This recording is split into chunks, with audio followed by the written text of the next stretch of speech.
Hi, my name's Ariel. I started a company in 2020, got investment from companies like Target, made the Forbes list, and raised thousands of dollars, and my company failed. Here's why, here's what I learned, and what I'm up to next. Let's start at the beginning. When I was a junior at the University of Texas, I entered into a program called Product Prodigy. It was created by a serial entrepreneur, Ruben Cantu. And the experimental class challenged us to build and launch a company over the course of 2 semesters. With my personality, the way that I am, I overdo everything. So when I got the opportunity to build something, I was like, this is my moment. And I just put my all into it. Growing up, I would sell jewelry at art walks. I would make my own soaps and things like that. I would create, but I never called it entrepreneurship. And so when I got into this class, it was the first thing that really introduced me to the idea that I was an entrepreneur and that what I was doing called that and valued as that. I think a lot of times I think about entrepreneurship as this like big, sexy thing where you have to be selling some technology or you have to be doing something that feels revolutionary. And selling my soap, making logos, and my art didn't really seem or feel revolutionary. So when I got into class, it was given the tools to really build something and learn how to structure an actual company. It was so exciting. One of the first things that I learned from creating my first company was leap before you think that you're ready. You see that accelerator, you see that fellowship, apply, like you never know what can happen. Here's a story about how I got into Target Incubator and how I got them to invest in my startup without having any revenue. This is pre-revenue too. I was in my junior year of college, in my first internship, and I saw that there was an entrepreneurship conference in New York. Some kid had dropped a link to it and was like, I have free tickets if you want to go. At that time, I had a dream and I took a bus to New York and I couch surfed. I met this girl that I'm still friends with to this day. Shout out to Al. I slept on her floor and I went to this conference. At the conference, I was networking, pitching myself, talking about my startup. At that time, I was starting a company.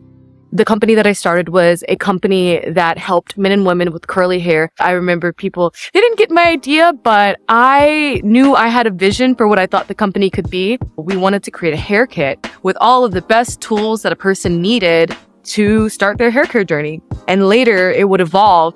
But yeah, I went. And so I think taking that trip, even though I was scared, even though I had no money to my name, like I literally, all I could afford was like a $5 piece of focaccia at Italy. But it was so exciting and invigorating to chase my dream and chase something that was so new and be around so many people and entrepreneurs that were making it big and that were raising and just chasing their dreams. So I went to New York and I ended up meeting the Target Incubator team there for the first time. I remember them telling me about the program and encouraging me to apply and thinking, who knows, like maybe this could be me. Next thing I know, I'm back in Austin and my instructor, the instructor in the class, that Product Prodigy, he says, hey, there's a woman from Target Incubator here. I think you should talk to her. And it felt like fate, honestly. Like I remember I walked into the room, I sat down, her name was Courtney. I sat down with her and I tell her about my company and she says to me, you should really apply. And I go to my co-founder, I tell her about everything that happens and we're like, you know what? Let's apply. We looked at each other, we knew we were still trying to figure this product out. How would this happen for us? I remember I was in the car, like filling out the application and then it closed. And at that time, we were like, man, like maybe it's not meant to be. But then I got an email and it was like the applications are open again. So I looked her in the eye and we were like, you know what? Let's send it. Maybe we don't feel ready for this opportunity. Maybe we feel too small for this opportunity. But what do we have to lose? So we submitted the application and then a few weeks later, they reached out wanting to interview us and fly us out. And I remember that was the trip that really changed my life. And also changed my perception of opportunity. I think a lot of times we think about life as always having to be perfectly ready for the opportunity, when sometimes when you jump, you will grow wings or you'll learn how to fly. But don't be the one that clips your own wings or don't be the one that limits your own potential. I remember at the time, like, I didn't even know how to make an LLC. We didn't have enough money. I remember working at Accenture. I was in a consultant group chat and we were fundraising, and someone who really just believed in me was like, hey, like, I paid for your LLC, go forth, be great. So with that, never count yourself out. Apply even if you don't feel like you're well baked. You never know what can happen. The second lesson that I learned from starting this company was fail fast and fail cheap. Prototyping is the bread and butter of design. The idea of creating a wireframe or creating a mock-up that's low fidelity, but allows a client or a person to really understand what the experience is. I remember the first prototype that I made for Remain when it was just like the little hair kit that we were making. I literally hot glued together materials in a bag, went to the Dollar Tree to get all the materials that were needed, and I went around UT Austin and showed kids the prototype and got feedback on it. It was really scrappy. It was super bad quality, but it allowed for us to have something tangible to show people. Be really scrappy when you're thinking about creating a product. Don't feel like that product has to be the most perfect thing. Just create something and get some momentum. What I really learned there was not having the tools or the perfect tools is not an excuse. Start with what you have and scale from there. The third thing that I learned is probably one of the hardest things that you're going to do. Make money or consider the business model. From day one, think about how you're going to make money.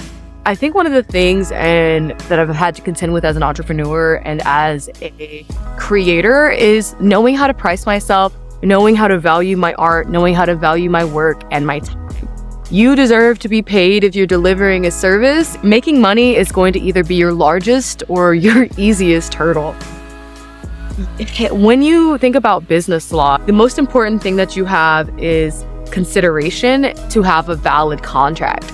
And the consideration can be money or it can be your firstborn child.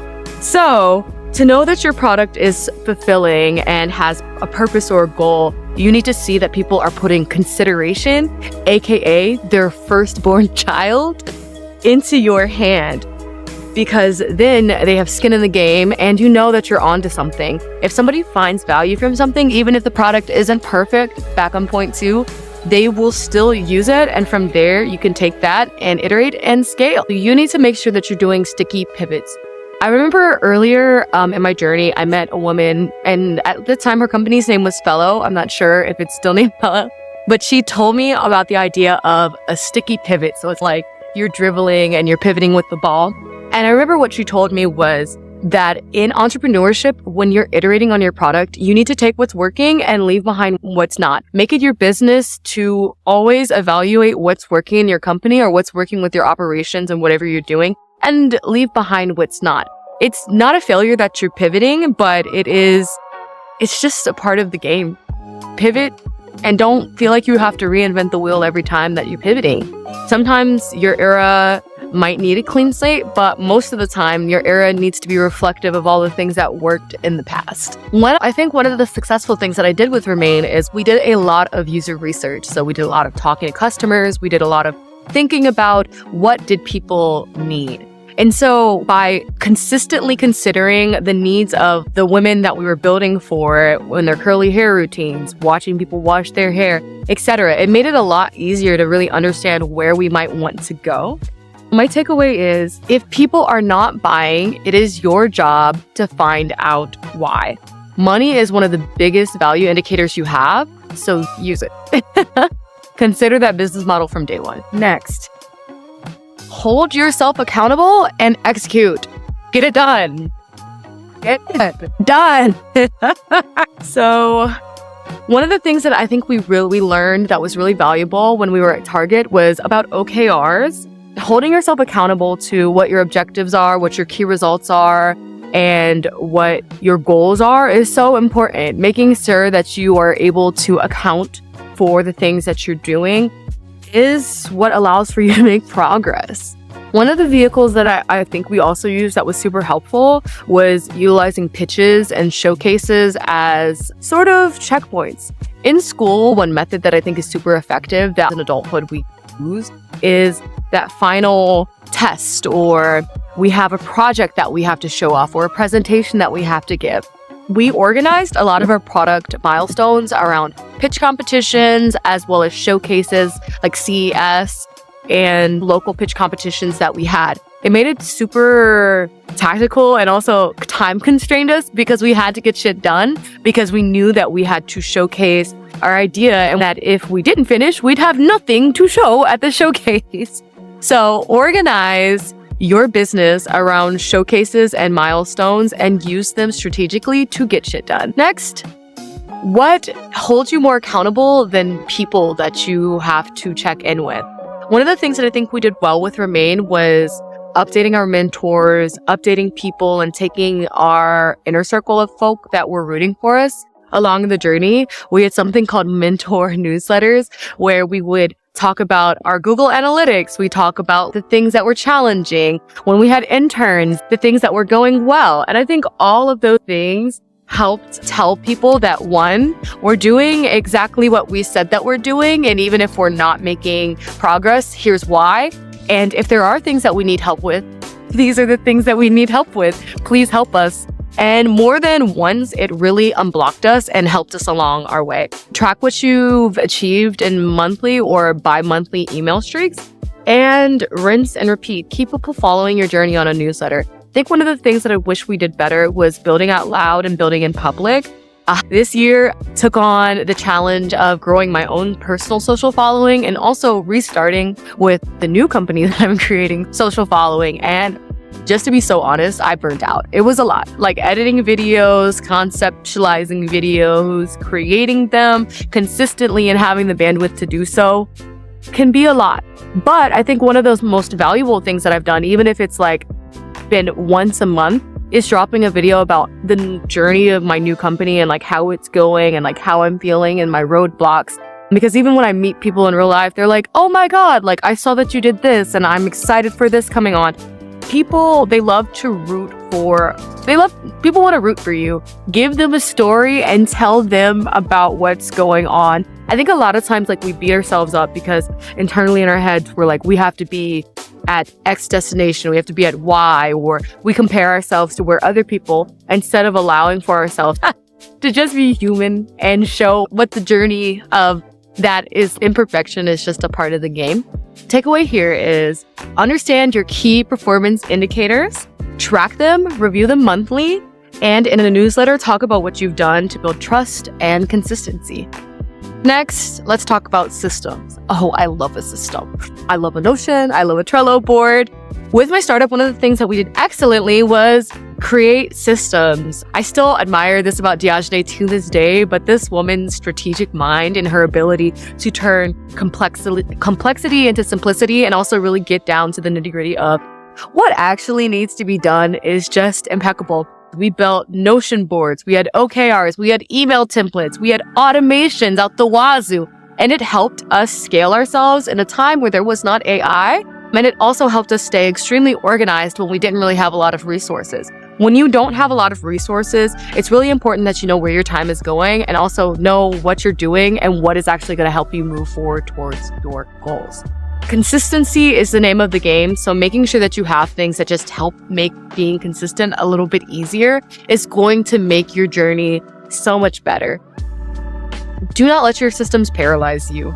Stay organized, build your systems, and provide receipts for the work that was done. However, don't spend a million days decorating or building your sim house. Don't let that get in the way of you actually starting and getting out and doing the work. Another thing my first company taught me is that there is nothing new under the sun, baby. Everything that was, is, and will be has already been created. Don't let that stop you from creating the thing or bringing the thing that you want to create into the world. There is enough space. I think a lot of times people are like, oh, I can't start this account or I can't do this because somebody else has already done it. Put your own spin on it. Niching down is so important. I do think one of the things that was challenging for my first company and was one of the reasons why we did not succeed was especially in the hair care space and the journey of learning how to take care of your hair. There are so many parts and there are so many different unique needs and pain points.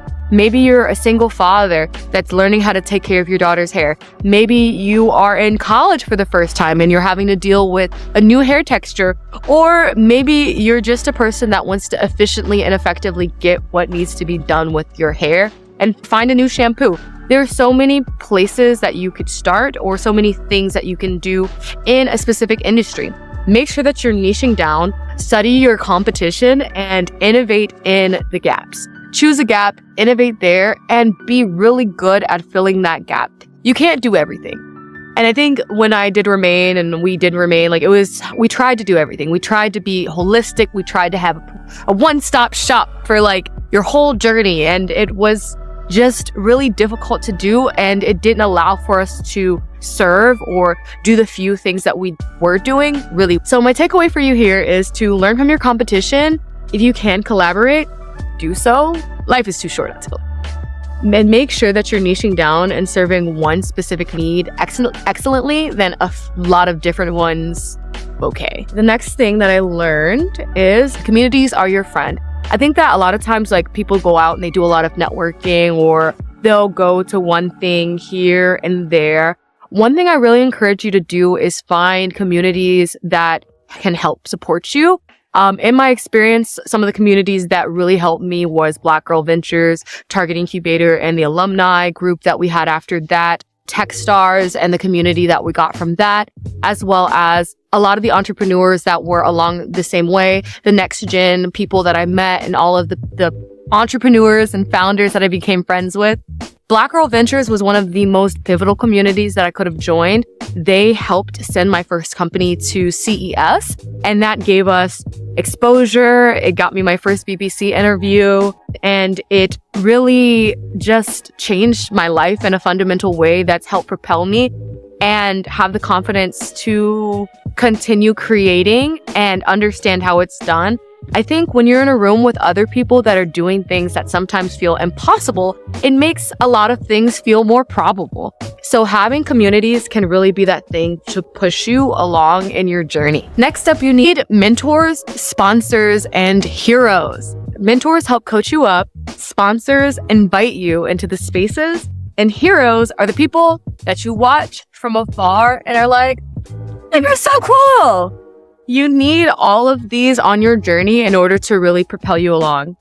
Communities can connect you to those folk, but it is your job to stay connected and build a relationship with them.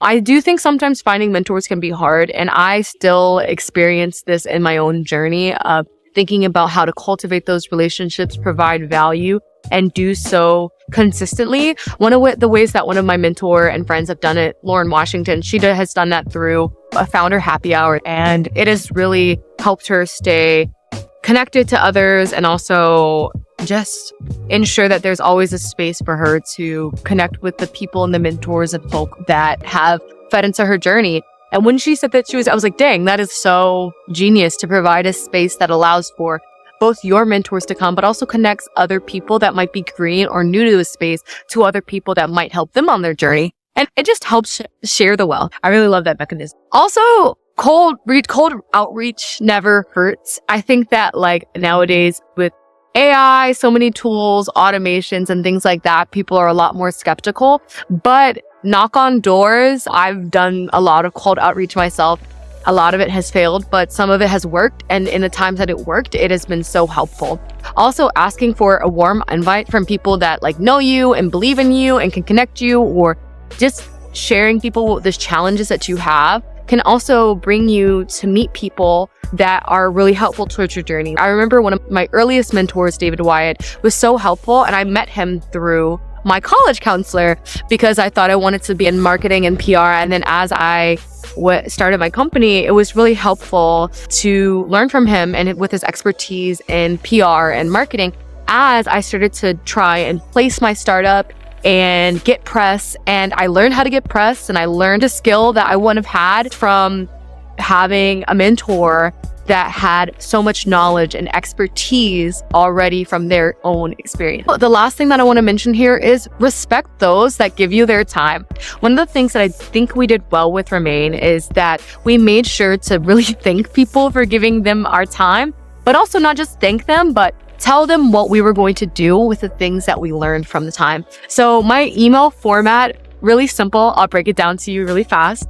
It is, thank you for your time. It was great seeing you. 3 things that I learned, 3 things that I will do because of what I've learned from you.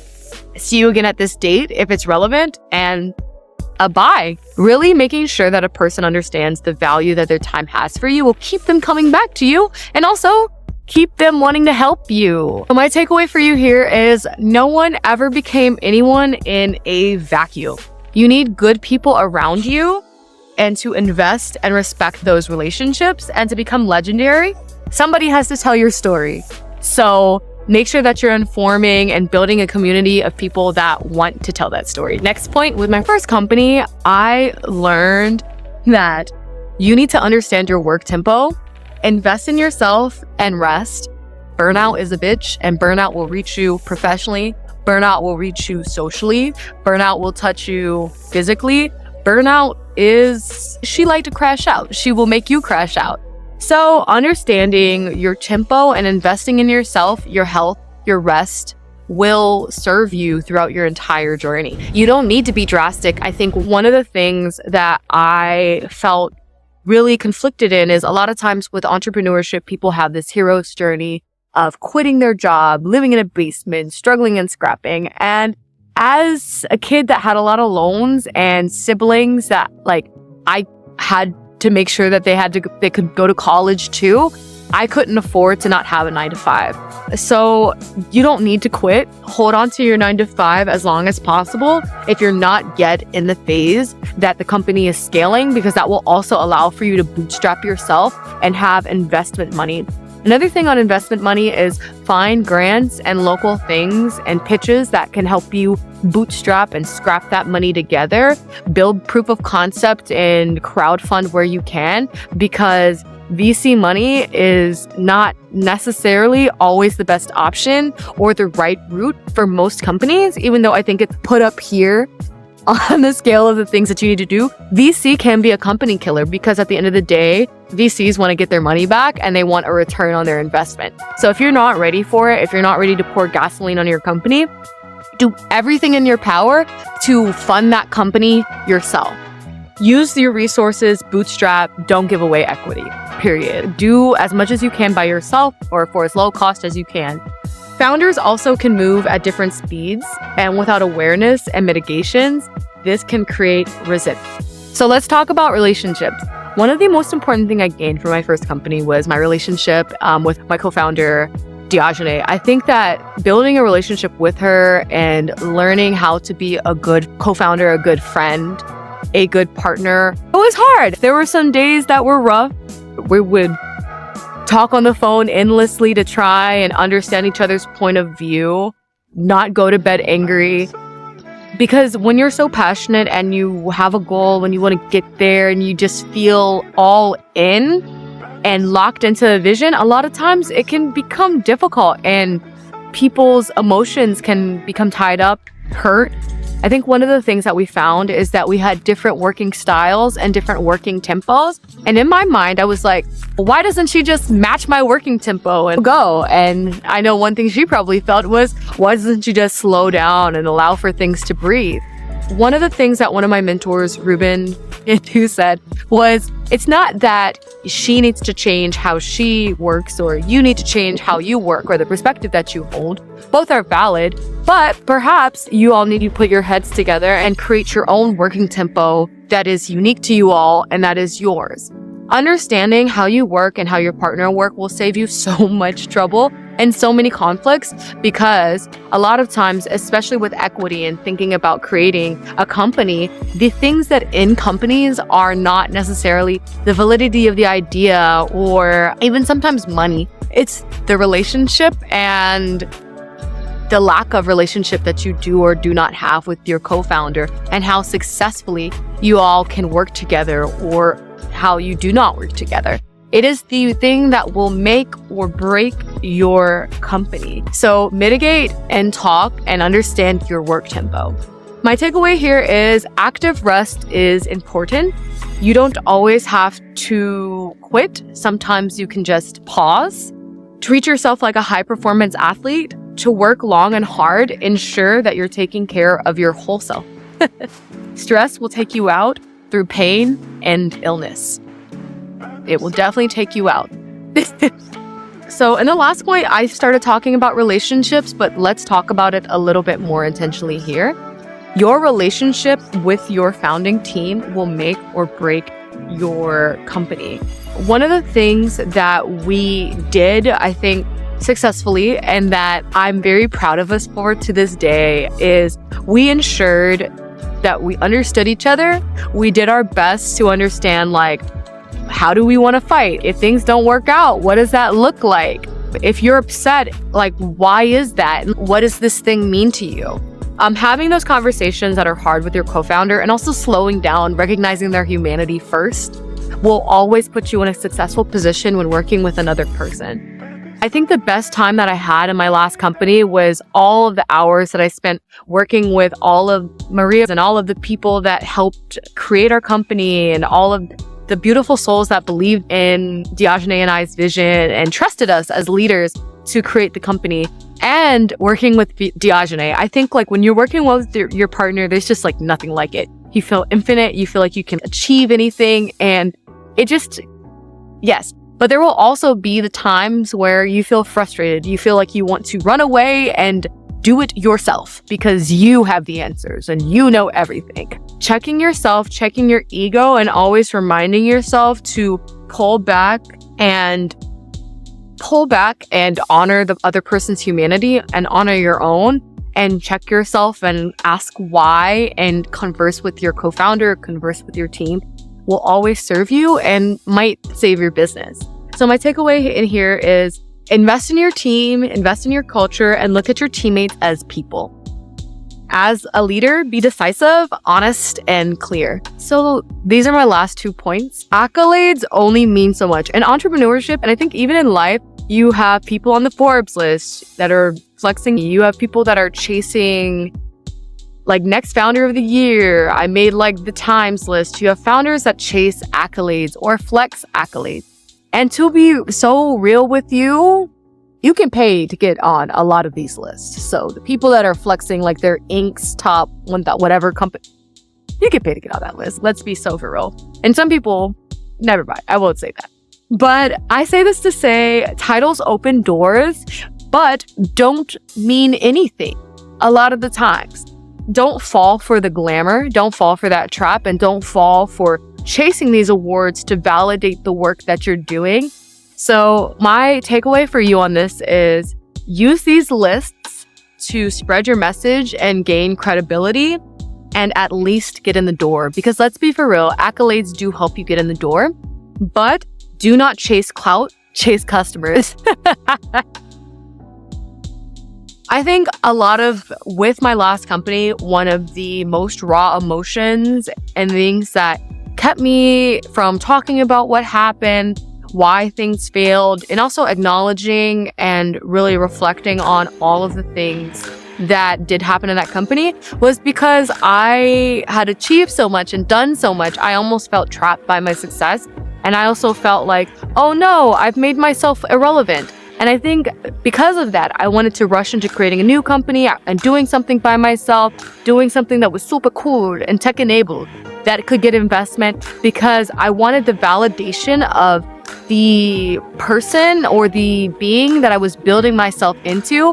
And I wanted to feel, I just wanted to continue to be praised and have that validation. One thing I want to say to you here is that you're the only person that can count yourself out. Pausing doesn't mean that you're stopping. And seasons of rest allow for you to go further in your life. Another thing that I also realized here is that your identity isn't what you do. Your identity is who you are as a person, and the values and how you exist in life, and what you do, how kind you are, how curious you are. That's your creative. Your awards and the company that you created or the money that you earn, none of those things are who you are. Pause, don't stop, and allow for yourself to be resilient. I think in my journey with starting this company, I remember in the beginning of the company, I tore my ACL, had to learn how to walk again. That was one of the things that reminded me of who I was, and that no matter what happens to me, I can rebuild myself and to trust myself. There are some gaps that with all the data that we collected from Remain, I still see, and I would love to serve, and I think would be super cool to serve. But with that being said, right now, I have, in the last few years, just been enjoying my art and enjoying my creativity and building in silence. The thing I've been working on for the last 2 years has been my tarot card brand. So what am I up to now, and where am I going with my creativity, my entrepreneurship, and everything? So I paused. I didn't stop. And I think for the longest time, I had this imposter syndrome, and I thought I needed to just take everything I learned with Remain and do it better or do it my way. But I think what I realized is it's okay if I don't continue on with that idea. I created that in college, and it was really great for a first thing to create in college, but I can do whatever I want now. And I think one of the things I've struggled with as an artist is thinking about my art as a viable and valuable asset to the world. And sometimes art, and if it's not like solving what feels like a world-changing problem or a juicy problem, thinking it's not worth chasing. So I ended up starting a tarot company, and I actually have all my tarot cards here with me, and so one of the things that I got into when I was in my last year of college was tarot, and then I started creating the art. And one of the things I really enjoyed doing in college was creating interactive art pieces that got people to talk and engage with the world in an interesting way. So with my tarot cards, I wanted to create a brand that was super simple, but I also wanted to create a brand that pushed tarot in an interesting way and got people to ask questions, create things, have experiences that they wouldn't have been able to without them. In creating the products, I went through so many iterations. This is my baby. This is the first deck I ever printed and created. As you can see, here's the back of the cards. Here's what the front of the cards look like. They are cute. And yeah, the art here is pretty much the same as it is now. But in printing these, they were too small. It didn't give the effect that I wanted. And I didn't feel satisfied putting them out in the world, knowing that I could do better. So I ended up finding a Australian printer that helped me create this. I actually have 2 proofs from them. One of them I had to send to China, and it got lost. It got lost in the mail. Oh Lord, RIP, right? But it got lost, and my back has actually changed front. But I realized that with sourcing things from Australia, it was way too expensive with some of the taxes and things like that, that my product would have cost about $20 just for a product that looked like this. And it didn't feel like a premium product that I would be able to provide. So this year, last year in 2024, when I did the Soho House Fellowship, I was connected to a man who has created a lot of game companies, and he helped guide me to a supplier in China that got me to really understand what working with those types of suppliers would be like, and allowed for me to cut my product cost. It also upped the minimum order quantity that I had to order. I worked with that printer, and this is the proof that I was able to receive from him. If you know me, you know that I am very anal about the things and the art that I create in the world. It has to be reflective of the experience that I want people to have. So when I got this, while I thought it was cool, there were issues with pixelization. The cards were oversaturated and overblown. Another thing you'll notice from the first deck that I created, I changed the scale I learned so many lessons with file creation. I created my whole project using Figma. So instead of using Illustrator, I used Figma because it allowed for me I honestly started the project to have an escape from UX design and have something a little bit more creative to do while I was in Figma. And I ended up building out like a component library for it and all of that. Maybe one day I will release the vectors as an open source file so that people can like animate them and continue to build with them. And the supplier himself also realized that my project was too complicated and he did not want to work with me. And so going back and forth with him with iteration didn't work out, but it also taught me how to find a new supplier, gave me the confidence to learn how to find a foreign supplier and work with them, and also allowed for me to meet the supplier who created the deck that I have now and I am launching now, which is this deck. My deck is called the Storyteller's Tarot because I feel like everybody should be able to tell their own story and that we are all the masters of our own story. The 500 decks are currently being manufactured in China, and they should be here by the end of January. And then I'm on to a different part of my journey. I'm going to have to learn e-commerce and Shopify and marketing and doing markets and wholesaling. I think one of the things I realized, and I'll end this here, is even though the new company that I'm starting is different in nature, it is a good that people purchase for pleasure rather than necessity or because it solves a world-shattering problem. I get to learn a new product. I get to enjoy and create a community and a brand that reflects some of my own joy and reflects some of my own creativity. And one of the things I told myself as I decided to take this a lot more seriously is that one, how you do one thing is how you do everything. And then two, what you can learn in this season will serve you for the next one. So while in winter, maybe we're not growing watermelon. I don't know. I don't you grow watermelon in winter, but maybe I can grow, some squash, or I can grow whatever I can grow and sow my seed. But stop worrying about like the stuff that you was trying to do in the past and making that work in a season in which it's not applicable. Because you're in the season that you are now, and by indulging and, putting your full focus on where you are now, you will allow for your harvest or the fruits of your labor to be so much greater than if you had half invested or half focused. And yeah, that's it. That is what I learned from my first company.